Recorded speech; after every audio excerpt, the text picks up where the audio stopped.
سماجی تحریک یعنی سوشل موومنٹ کیا ہوتی ہے؟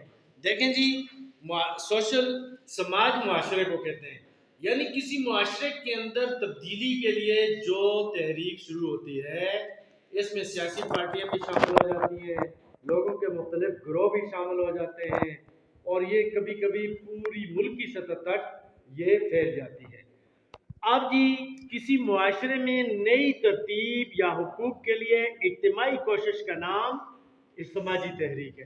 مثلا دیکھیں، عورتوں کے حقوق کے لیے تحریک شروع ہوئی، اس میں سارے پاکستان کی اکثر پڑھی لکھی عورتیں شامل ہوئی، ٹھیک ہے۔ کسی قانون میں تبدیلی کے لیے بھی یہ شروع ہوتی ہیں، یا کسی خاص علاقے میں جی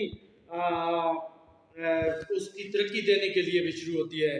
کبھی کبھی آپ نے دیکھا ہوگا لوگ کہتے ہیں روڈ یا موت، وہ تحریک بھی یعنی ہمیں روڈ چاہیے، یا ہمارے علاقے کے ساتھ زیادتی ہوتی ہے، یا بعض اوقات کسی علاقے میں جی انٹرنیٹ نہیں ہے تو اس کے لیے بھی شروع ہو جاتی ہے۔ یعنی یہ جو معاشرے کے اندر یعنی نئی ترتیب کا یہ نام ہے، یا کسی چیز کی بحالی کے لیے بھی یہ شروع ہوتی ہے۔ اب میٹا سپینسر ایک فلاسفر ہے، اس نے اس کی یہ تعریف کی ہے کہ سماجی تحریک زندگی میں جدت اور نئی ترتیب لانے کے لیے اجتماعی کوشش ہے، یہ میٹا سپینسر نے کہا۔ اسی طرح یہ ہارٹن اینڈ ہنٹ، انہوں نے اس کی تعریف یہ کی کہ سماجی تحریک کسی تبدیلی کی ترقی یا اس کے خلاف اجتماعی کوشش ہے، اس کے خلاف بھی ہوتی ہے، ٹھیک ہے۔ ڈاکٹر انور عالم نے اس کی تعریف یہ کی ہے کہ اجتماعی کوشش کو سماجی تحریک کہا جاتا ہے، یعنی تبدیلی کے لیے جو اجتماعی کوشش ہوتی ہے۔ اچھا، یہ بریٹنیکا انسائیکلوپیڈیا کے مطابق مشترکہ نظریہ رکھنے والے افراد کا گروہ جو کسی مقصد کے لیے اجتماعی کوشش کرتا ہے اسے سماجی تحریک کہتے ہیں۔ اچھا، اس کی مثالیں یہ ہیں، یہ تحریکیں حقوق کے حصول کے لیے شروع ہوتی ہیں اور کبھی کبھار پورے ملک میں بھی پھیل جاتی ہیں، ان میں سیاسی جماعتیں بھی شامل ہو جاتی ہیں۔ مثلا پاکستان میں ججوں کی بحالی کی جو تحریک شروع ہوئی تھی 2007 میں، یہ پرویز مشرف نے کیا کیا، سارے ججوں کو جی ہٹا دیا تھا، تو ان کی بحالی کے لیے سیاسی جماعتیں، لوگ، وکلاء سب جمع ہو گئے، تو یہ اس کی ایک مثال ہے۔ اسی طرح اسلامی نظام کے لیے تحریکیں شروع ہوتی ہیں کہ ہمارا جی ملک میں اسلامی نظام ہونا چاہیے۔ یہ تحریکیں کامیاب بھی ہوتی ہیں، کبھی کامیاب نہیں بھی ہوتی ہیں۔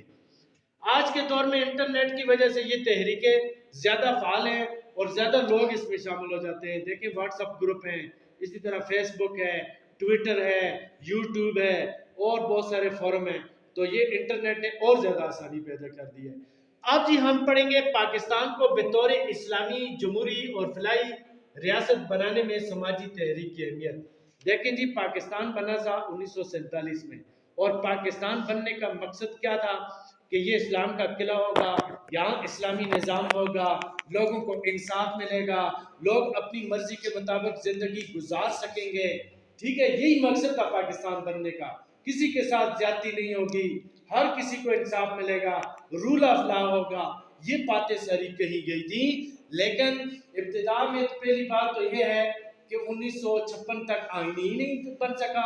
ابتدائی دور میں ہم یہ دیکھتے ہیں، اور اس میں بھی بعد میں ایک مسئلے بھی پیدا ہو گئے۔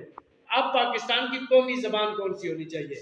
پاکستان کی قومی زبان کے لیے بھی مسئلے شروع ہو گئے، اور یہ کسی نے کہا ہے اس کی قومی زبان بنگالی ہونی چاہیے، کسی نے کہا اردو ہونی چاہیے، اس کے لیے بھی تحریکیں شروع ہوئیں۔ بعد میں 1956 کا جو آئین تھا، یہ جب 1956 کا آئین پاس ہوا تو اس آئین کے اندر کچھ ایسی باتیں تھیں، اس کے خلاف بھی یہ جو تحریکیں تھیں یہ شروع ہوئیں۔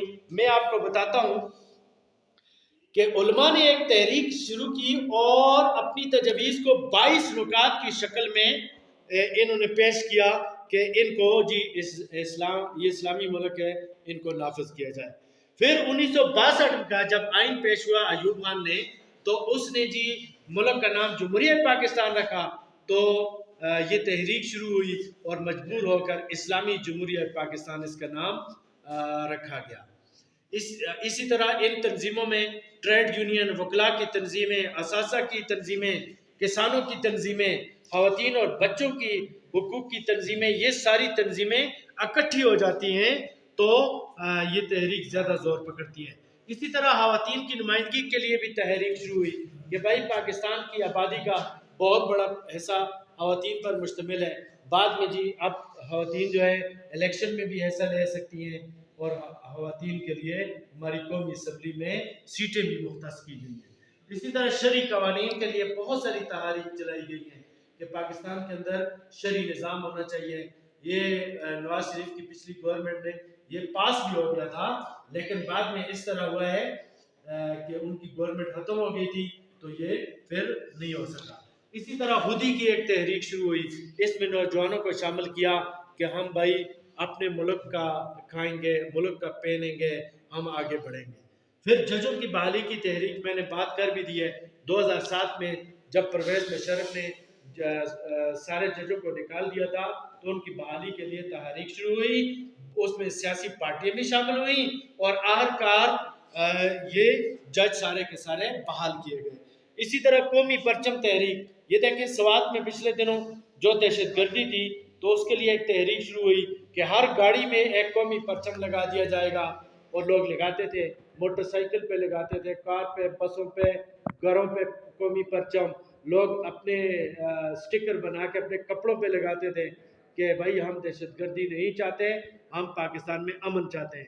پھر گستاخ رسول، دیکھیں جی یہ فرانس اور دوسرے ملکوں نے یہ نعوذ باللہ نبی کریم صلی اللہ علیہ وسلم کی شان میں گستاخی کی، ان کے کارٹون شائع کیے، پورا پاکستان میں آپ نے دیکھا کہ جلسے ہوئے، جلوس ہوئے ان کے خلاف، اور پھر جو ہے اس کا اتنا زیادہ زور پکڑا کہ مغربی میڈیا تک ہل کے رہ گیا، اور اب پاکستان کے اندر ناموس رسالت کا قانون پاس ہوا، اور اسی طریقے سے انٹرنیشنل لیول پہ آپ دیکھیں 15 مارچ کو یہ اسلامک فوبیا کا ڈے بنایا جاتا ہے، یہ سماجی تحریک ہی کی وجہ سے یہ ممکن ہوا۔ تو یہ پاکستان جو ہے اس کو بطور اسلامی جمہوری اور فلاحی ریاست بنانے کے لیے ان تحریکوں نے بڑا اہم کردار ادا کیا ہے۔ ہمارے پاس ریسورسز کی کمی ہے، بہت سارے مسائل ہیں، لیکن ان تحریکوں نے پھر بھی بہت اچھا رول ادا کیا ہے۔ یہ آج کے ہمارے 2 ٹاپک تھے، میں نے آپ کو سمجھا۔